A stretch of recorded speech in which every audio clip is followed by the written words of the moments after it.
Hello friends, कैसे हैं आप सभी लोग।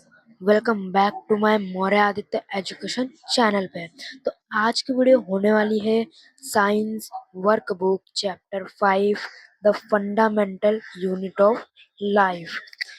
तो ये जो the fundamental unit of life chapter है, ये हम सेल्स के बारे में स्टडी कर रहे हैं।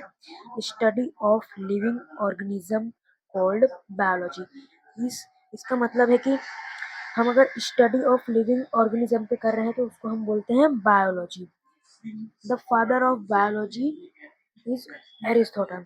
जो फादर ऑफ बायोलॉजी मतलब बायोलॉजी का जो फादर है उसको हम बोलते हैं Aristotle. Biology is divided into two branches. तो जो बायोलॉजी है ये डिवाइडेड है टू ब्रांचेस में। आप देख सकते हैं इधर, ओके, इधर लाइन पड़ चुकी थी, सॉरी गाइस। आप देख सकते हैं थर्ड लाइन में biology is divided into two branches. तो ये जो टू ब्रांचेस है उसमें से फर्स्ट है जूलॉजी, सेकंड है बॉटनी। तो जूलॉजी जो है, under this we study animals, the father of zoology is Aristotle. तो इसका मतलब है कि स्टडी इन एनिमल। तो जूलॉजी में हम स्टडी करते हैं एनिमल्स की, और जो स्टडी ऑफ एनिमल्स करता है उसको हम बोलते हैं Aristotle. The father of zoology is Aristotle. मतलब जो जूलॉजी का फादर है उसको हम बोलेंगे एरिस्टोटल। अब बॉटनी में आते हैं। बॉटनी में हम under this we study plant, the father of botany is Theophrastus. तो जो हम बॉटनी जो है इसमें हम स्टडी करते हैं प्लांट के बारे में, और इसको हम, जो बॉटनी का फादर है उसका नाम है एरिस्टोटल। नो, सॉरी गाइस, इसका नाम है थियोफेस्टेरस। ओके, तो अब आते हैं हम सेल्स पे। आपको दिख रहा होगा सेल्स, ओके गाइस। ये सेल्स जो है ये बहुत सारे टाइप के होते हैं। सेल्स जो है मतलब कि सेल्स इकट्ठा होके बनते हैं टिश्यूज, टिश्यूज इकट्ठा होके बनते हैं ऑर्गन्स, ऑर्गन्स इकट्ठा होकर बनते हैं ऑर्गन सिस्टम। ओके, ऑर्गन होता है जैसे कि हमारा फॉर एग्जांपल किडनी हो गया, लीवर हो गया, ये हमारा ऑर्गन हो गया। ये सेल्स से जुड़ के बना है। तो अब टॉपिक पे आते हैं। Cells is the smallest structural and functional unit of living organism. जो सेल है वो हमारे शरीर का सबसे छोटा यूनिट पार्ट है, और ये लिविंग ऑर्गेनिज्म है।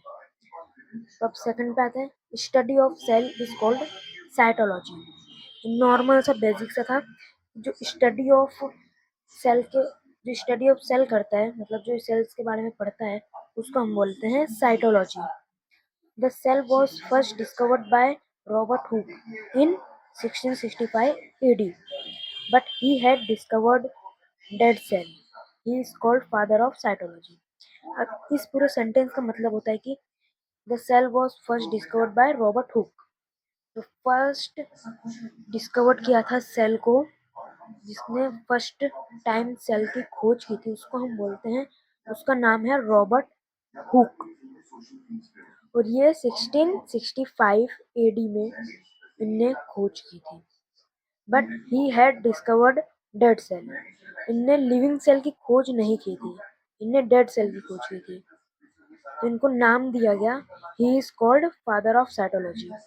इनने डेड सेल की खोज की इसलिए इनको नाम दिया गया फादर ऑफ साइटोलॉजी। सेकंड पे आते हैं। The first living cell was discovered by Antonio van लीeuwenhoek in 1674 AD। यहाँ मेरे को एंटोनियो पढ़ने नहीं आ रहा था गाइस, तो आप पढ़ लेना, आपको दिख ही रहा होगा। तो अभी नॉर्मल हम इनका नाम है लिवॉन हुक, तो हम इनको लिवॉन हुक के नाम से जानेंगे। ये आए थे 1674 एडी में। He is called father of bacteriology. इनने फर्स्ट टाइम खोज की थी लिविंग सेल की। वो कब क्या था, 1674 में लिविंग हुक जब आए थे तब। और इनने लिविंग सेल की खोज की थी, तब इनको नाम दिया गया father of bacteriology. Okay, I hope कि इतना आपको समझ गया होगा। सेकंड पे आते हैं। रॉबर्ट ब्राउन आते हैं 1881 एडी में। रॉबर्ट ब्राउन ने क्या क्या था वो देखते हैं हम। Robert brown discovered the nucleus inside the cell in 1881 AD। अब जो रॉबर्ट ब्राउन थे उनने खोज की थी न्यूक्लियस की, इनसाइड द सेल मतलब सेल के अंदर की न्यूक्लियस की खोज की थी 1881 एडी में। अब सेकंड पे आते हैं, the cell theory was first developed by Matthias Jakob Schleiden and Theodore Schwann in 1839, he said in his theory, all living organisms are made of cells.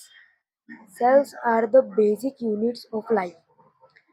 अब ये कहना क्या चाह रहा है कि 1839 एडी में Matthias Jacob Schleiden and Theodor Schwann in 1839 में आए थे और फर्स्ट टाइम इनने थियरी की थी सेल्स के बारे में, मतलब कि बेसिकली कहना ही चाह रहा है कि ये सेल्स के बारे में थियरी लिखे थे। अब सेकंड पे आते हैं, टाइप्स। सेल्स के टाइप समझेंगे अब, तो आपको यहाँ पे दिख ही रहा होगा, unicellular organisms like bacteria are made up of only one cell।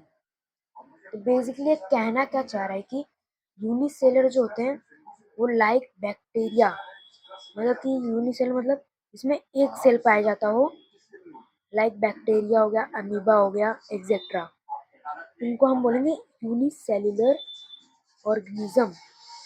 और जो मल्टी सेलुलर ऑर्गेनिज्म होते हैं वो ह्यूमंस में पाए जाते हैं, एनिमल्स में एंड प्लांट्स में।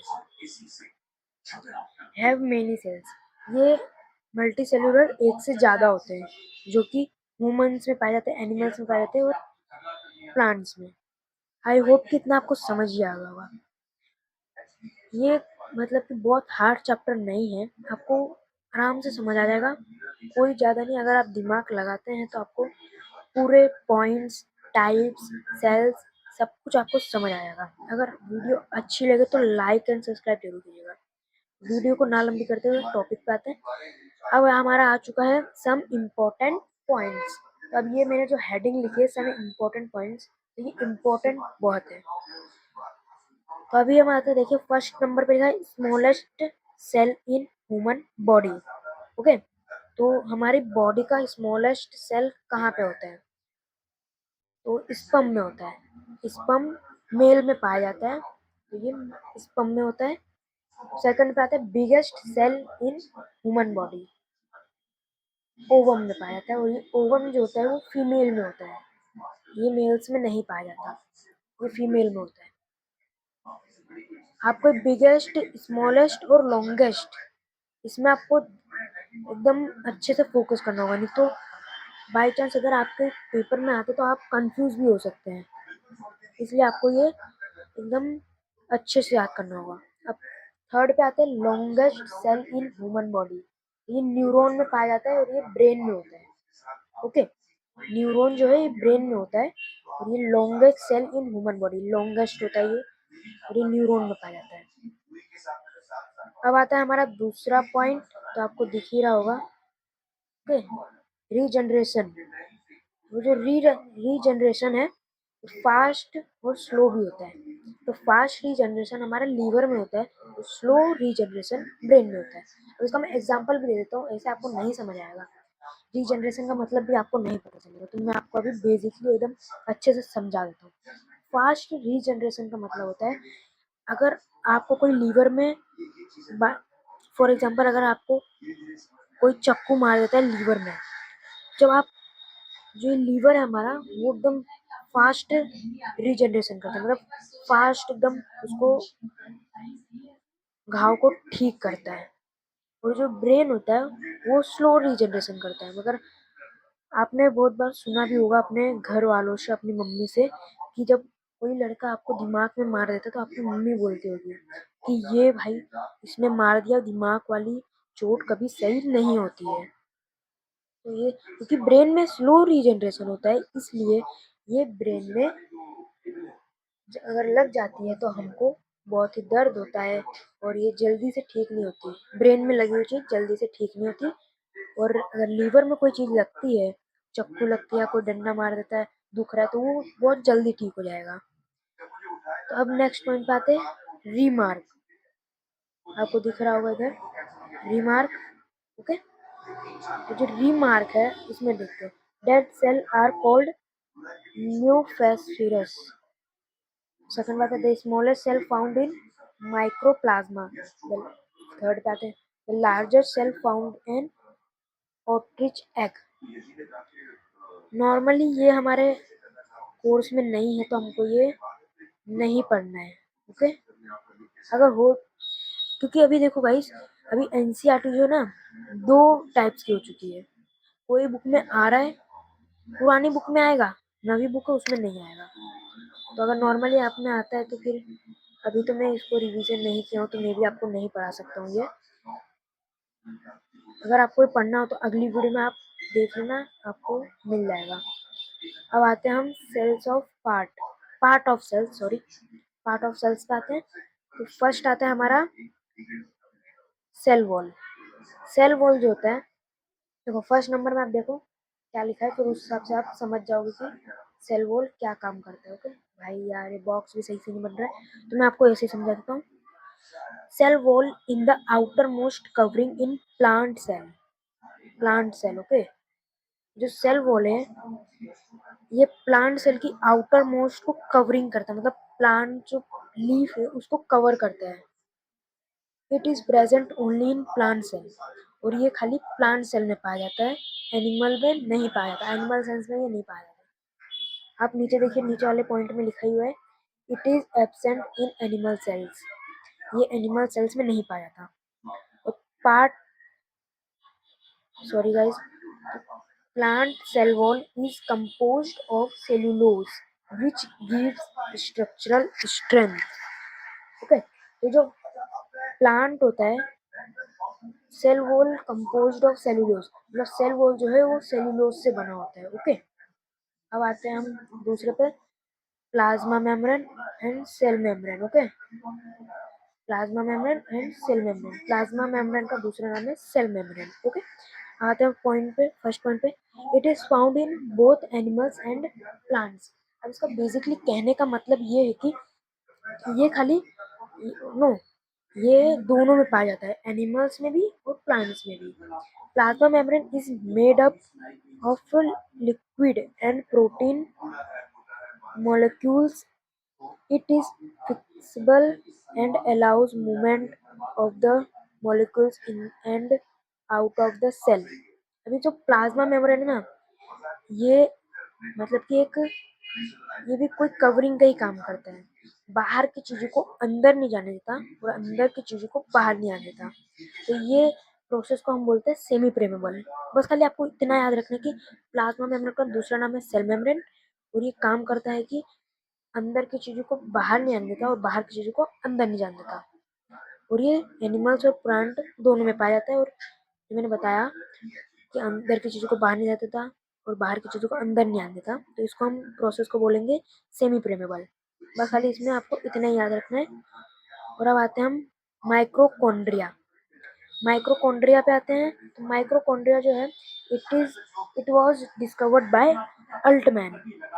इसको डिस्कवर्ड किया अल्टमैन ने। Micro mitochondria are called the power house of the cell. इसको हम प्यार से बोलते हैं power house of the cell.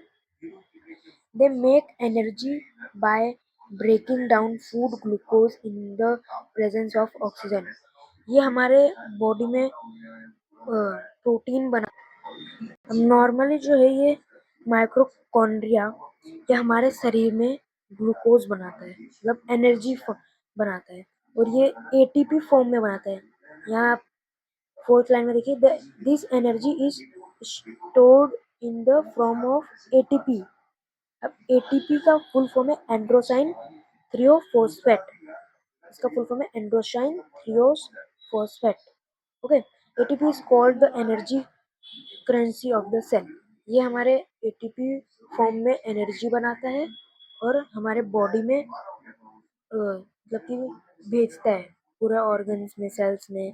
Okay, तो आज के वीडियो में बस इतना ही। अगर वीडियो अच्छी लगी हो तो लाइक एंड सब्सक्राइब जरूर कीजिएगा, और अगर और भी मतलब सेकंड पार्ट चाहिए इसका तो कमेंट सेक्शन में आप लिख के भेज दीजिएगा, बनाऊंगा सेकंड पार्ट भी।